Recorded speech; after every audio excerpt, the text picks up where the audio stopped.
Un reportage signé Centre Zara France. La Mecque, principale ville du Hijaz, est la plus ancienne cité du monde. Elle est située à l'ouest de l'Arabie saoudite actuelle, dans un lieu désertique, montagneux et aride. Pourtant, c'est dans cet endroit inhospitalier à la vie humaine que Dieu a choisi le premier lieu de son adoration.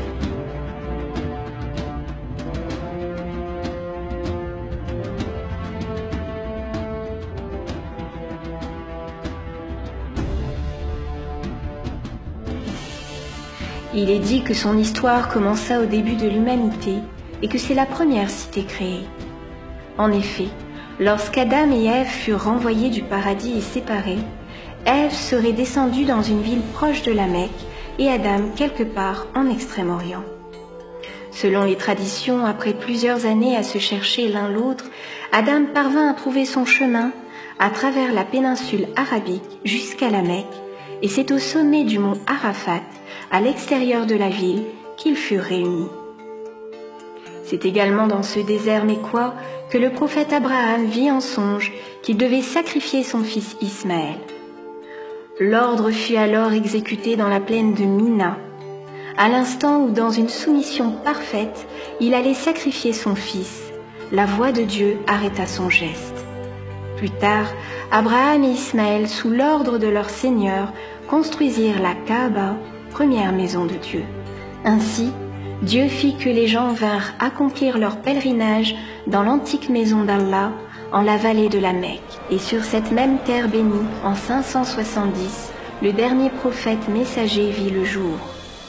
Le prophète Mohammed, première création divine dans la prééternité, l'Esprit Saint pour lequel Dieu déclara dans un célèbre hadith « J'étais un trésor caché, j'ai aspiré à être connu, alors j'ai créé la création afin de me connaître moi-même en elle. » Mohammed, témoin de cet amour divin, œil par lequel Dieu se contemple et regarde sa création, est né sur cette terre considérée comme le centre religieux de la péninsule arabique.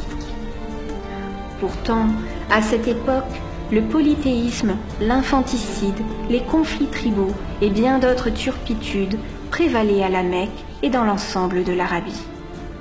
Le prophète l'appela d'ailleurs l'époque de l'ignorance, durant laquelle 360 idoles différentes entouraient la maison sacrée.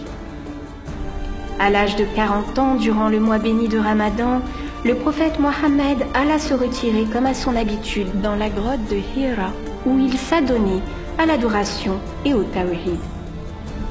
Durant la nuit d'Al-Qadr, l'ange Gabriel lui apporta alors la grande nouvelle. Il lui dit « Lis au nom de ton Seigneur qui a créé. » Ce fut les premiers versets du Saint-Coran, la parole de Dieu, son miracle, une parole d'amour, de miséricorde et libératrice pour l'humanité.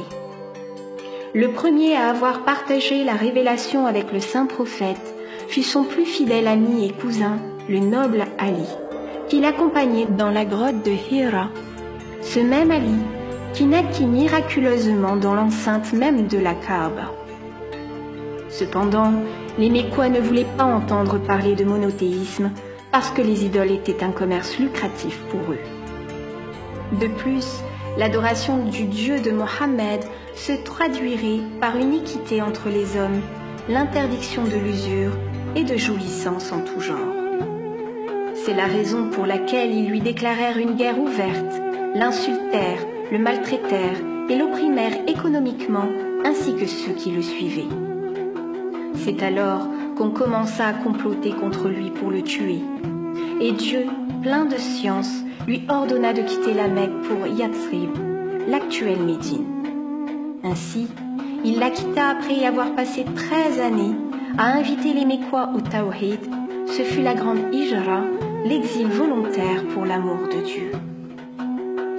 Suite à cet exil, il dut mener de nombreuses batailles contre les attaques des mécréants qui voulaient anéantir l'islam. 8 ans après, il reprit la Mecque et ses clés, sans effusion de sang, des mains de ce peuple idolâtre. La première tâche du prophète fut de nettoyer la Kaaba des idoles. 2 années plus tard, le prophète fit alors son unique et dernier pèlerinage, puis mourut peu peu de temps après. Après son décès, la garde des lieux saints fut confiée à ses descendants, que l'on appelle shérifs, et cela malgré la succession de califes détenant les pouvoirs politiques et spirituels du Hijaz. Vint ensuite l'année 1924, celle de la plus grande injustice de notre époque, l'année où les Al-Saoud s'établirent à la Mecque et en usurpèrent les clés détenues depuis plus de 14 siècles par la famille du saint prophète. Selon une tradition prophétique authentique, un jour le saint prophète était assis avec des croyants et leur dit « Seigneur, bénis notre Chem et notre Yémen. » « Et notre Nejd ?» lui demanda-t-on. « Bénis notre Chem et notre Yémen » répéta le prophète. « Et notre Nejd ?» demanda-t-on encore. « C'est le foyer des séismes et des troubles.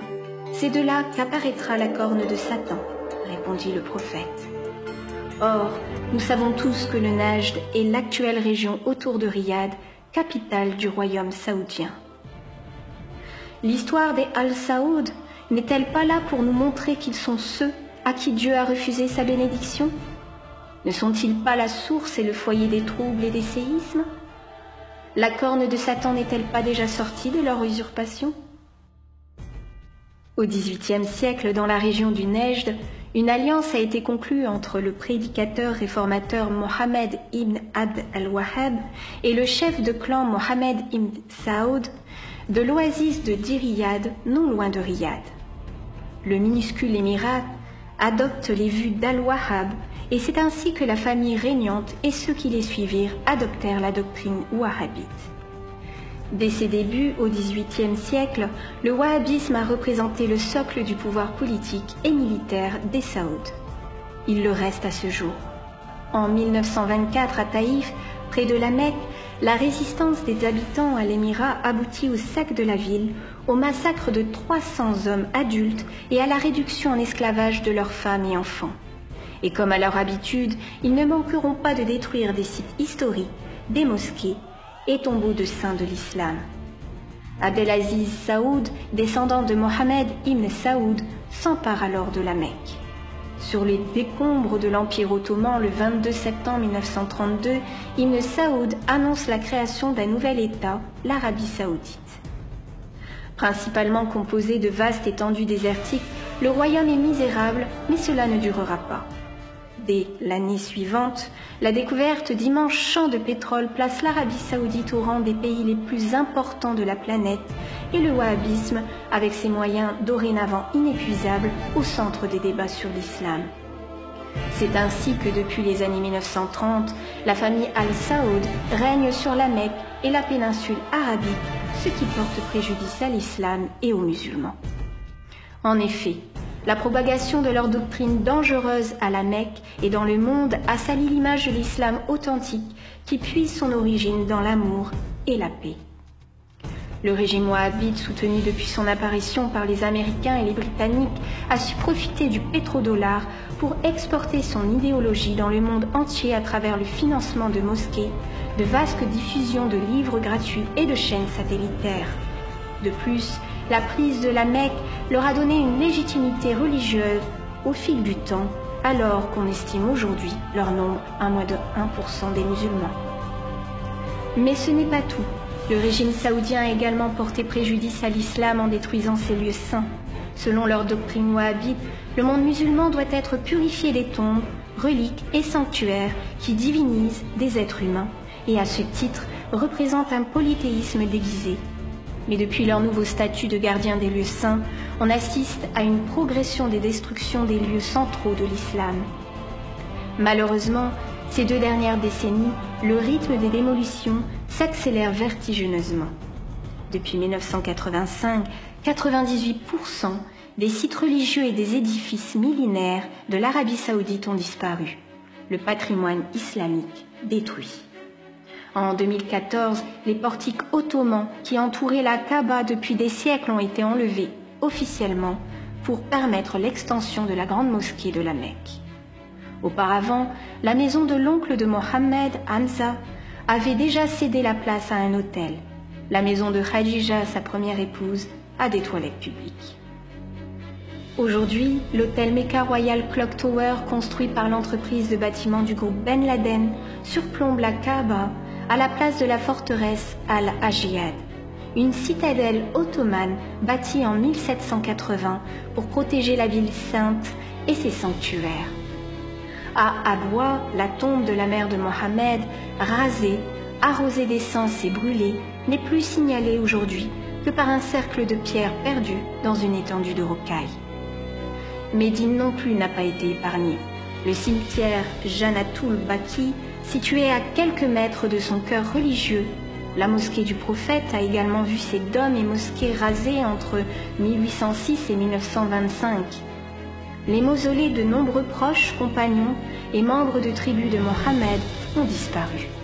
En 2014, un projet officiel présenté sur 61 pages suggère de détruire le tombeau de Mohammed abrité dans la mosquée Al-Nabawi et de transférer ses restes dans une tombe anonyme.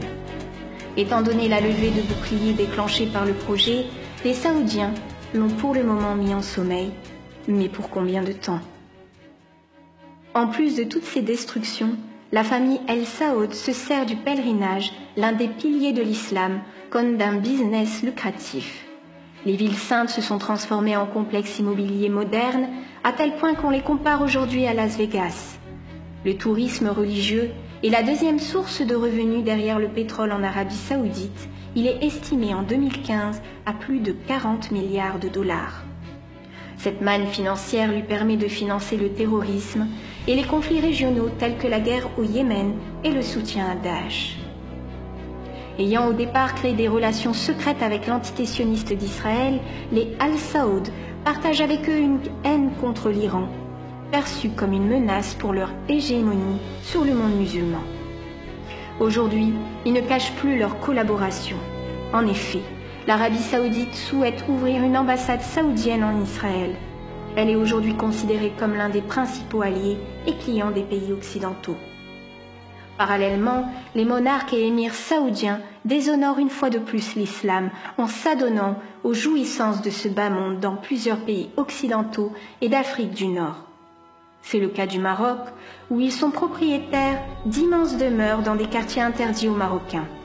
Une attitude que l'on peut qualifier de prétentieuse et arrogante, permise par les pétrodollars et l'alliance avec les capitales occidentales, qui voient en les Al Saoud une réserve d'argent pour le financement des guerres en Syrie, en Irak et en Afghanistan. C'est ainsi que la Mecque est redevenue, comme au temps du prophète, une ville où l'argent et les plaisirs de ce monde sont pris pour idoles au détriment de la spiritualité. Les Saouds ont réussi à effacer chez de nombreux musulmans l'histoire de la Mecque et par-dessus tout, l'histoire et les fondements de l'islam. À quand les hommes libres qui, comme au temps du prophète, serviront Dieu et l'humanité en allant libérer ces lieux saints des usurpateurs ?